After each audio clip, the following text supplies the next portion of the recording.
독서방에서 마구간 같은 데 들어가서 막 혼자 공부하는 모습 안타까워요. 최고의 공부는 학습 공동체에서 이루어집니다. 서로 함께 공부하면서 배운 거 발표도 하고 질의응답을 하면서 요약을 하면서 다른 차원으로 높여가는 것이 좋은 공부고 학습이에요. 내용을 달달달 암기하거나 그것을 그냥 분석만 하거나 인공지능이 훨씬 더 잘하지 않습니까? 그거 아무리 잘해봤자 인공지능 밑바닥도 못 따라갑니다.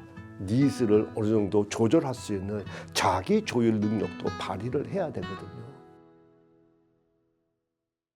제가 한국에 와서 가장 놀라웠던 것은요, 실력이 없으면 인성이라도 좋아야지 이런 말 들었거든요. 이 말은 여러 가지 뜻을 담고 있어요. 첫째, 인성은 실력이 아니다. 둘째, 인성은 실력이 없을 때나 필요한 것이다. 마치 실력이 없을 때 그 위에 권위자 밑에서 그냥 살아남기 위해서 공손하고 겸손하고 그냥 열심히 일하는 그런 것이 인성이라고 여겨온 것이라고 생각을 해요. 근데 인성은 그렇게 하찮은 것이 아닙니다.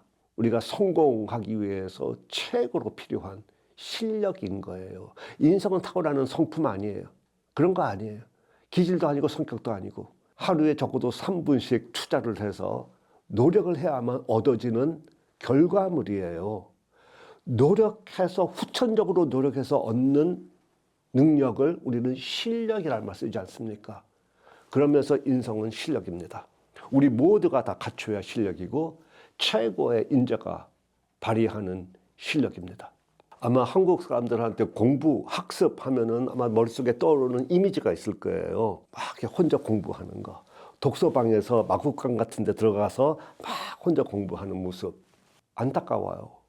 최고의 공부는 학습 공동체에서 이루어집니다. 서로 함께 공부하면서 자기가 배운 거 발표도 하고 또 발표한 것을 거기에 대해서 질문도 하고 설명도 하고 돌아가면서 서로가 서로에게 질의응답을 하면서 요약을 하면서 배운 내용의 질을 매우 다른 차원으로 높여가는 것이 좋은 공부고 학습이에요. 내용을 달달달 암기하거나 그것을 그냥 분석만 하거나 그것을 갖고 계산하는 능력은 최고의 인재로 인정받기 어려운 거예요. 인공지능이 훨씬 더 잘하지 않습니까? 그거 아무리 잘해봤자 인공지능 밑바닥도 못 따라갑니다. 그래서 우리가 학습 공동체에서 함께 서로 이렇게 공부를 하면은 거기에는 내용만 배우는 것이 아니라 내용에 대한 해석만 새롭게 가지는 것이 아니라 거기는 인간 연결, 교류가 있어요. 관계조율도 해야 되고 그리고 내가 질문하고 내가 답하고 할 때는 모두에게 이롭기 위해서 하는 것이기 때문에 공익조율이라는 것도 필요하고요. 남과 같이 잘 어울리려면 나의 감정, 충동, 나의 니즈를 어느 정도 조절할 수 있는 자기 조율 능력도 발휘를 해야 되거든요. 학습이라는 개념을 조금 이제부터는 다르게 가지면 좋겠다는 생각을 해봅니다. 특히 뭐 명란대첩 같은 경우에는 뭐 133척의 왜군들이 쳐들어오는데 달랑 12척밖에 남아있지 않았단 말이에요. 누가 보더라도 객관적으로 보면은 정말로 이것은 무모한 싸움이고 질 확률이 뭐 거의 100%라고 판단을 했을 그 순간마저도 모두가 다 이순신 장군을 따라줬을까? 거기엔 두 가지 요소가 있다고 생각을 해요. 하나는 모두가 다 이제 우리 졌다. 이제 끝났다. 우리 죽었다. 이렇게 부정적으로 봤을 때 이순신 장군께서는 12척이나 남았다. 긍정적으로 생각을 했단 말이에요. 누구라 보더라도 12척의 객관적인 데이터가, 팩트가 있는데 한쪽에서는 부정적인 미래를 내다봤고 이순신 장군은 긍정적인 가능성을 내다봤어요. 그 시각은 도대체 어디서 왔을까? 긍정성은 타고나는 것일까? 저는 아니라고 생각합니다. 이순신 장군이 쓰신 난중일기를 보시면 장군인데도 불구하고 자기 감정을 굉장히 많이 기록을 하세요. 그리고 난리 중에서도 이래서 다행이다, 저래서 다행이다, 다행인 거 굉장히 많이 적으세요.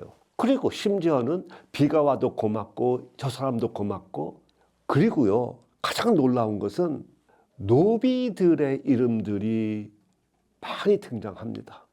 그들의 노고까지도 소중히 여겨져 가지고 역사에 기록이 남도록 기록을 해 두신 거예요.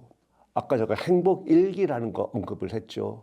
이순신 장군께서 바로 그 행복일기의 그 원조인 격입니다. 그 일기를 7년간 쓰셨단 말이에요. 그 난리 중에서도, 전쟁통에서도 긍정적인 시각을 가지고 세상의 모든 것을 고맙게 여기는 그 마음이 생기고 정신이, 강인한 정신이 생기신 거예요. 노비들도 소중히 여겨주니까 그들도 목숨 걸고 이순신 장군을 따라주는 겁니다. 최고의 리더십이죠. 윽박지르거나 아니면 억압하거나 야단치거나 징계받을 것이 두려워가지고 따라주는 것이 아니라 정말 온 마음으로 따라주는 것이죠.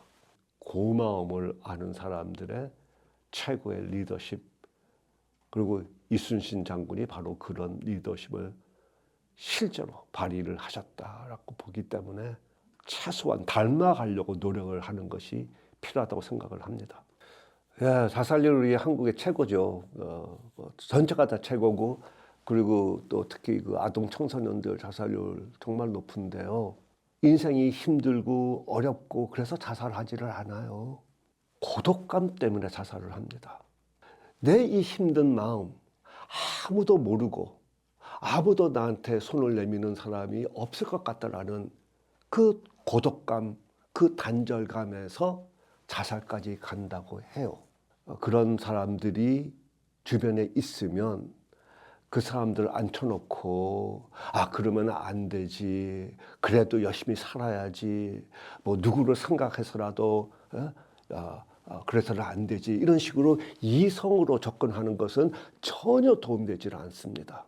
또 아무리 또 좋은 말이라도 이성적으로 접근하는 것은 도움이 안 되고요. 정서적으로 연결을 해주는 것이 가장 필요합니다. 그 단절감에서 벗어날 수 있도록 해주는 것.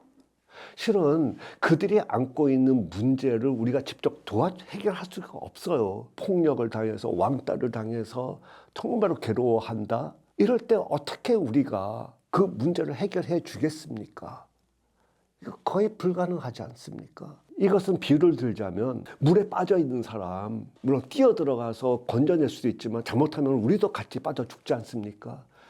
이럴 때는 밧줄 하나 던져주는 것이 가장 현명한 처사죠. 비록 똑같은 물에 빠져 있는 상태고 파도가 치고 하지만 안심이 되거든요. 아, 나는 연결되어 있다. 그 연결된 것이 바로 적어도 극단적인 행동으로 이어가지 않도록 해주는 방법이고 모두가 할 수 있는 일이라고 생각을 해요. 정서적으로 연결되어주고 정서적으로 지지해주는 거, 이게 꼭 필요합니다.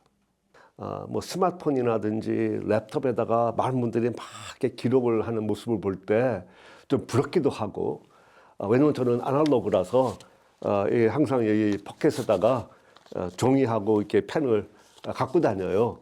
그래서 어디서라도 문득 무슨 생각이 떠오르거나 또 다른 뭐 데서 어떤 아이디어를 얻거나 좋은 내용을 접했을 때 그냥 종이에다 적습니다. 그리고 이제 이런 것들이 이제 너무 많이 쌓이면은 또 기억을 다 못하니까 이게 내가 왜 적었지?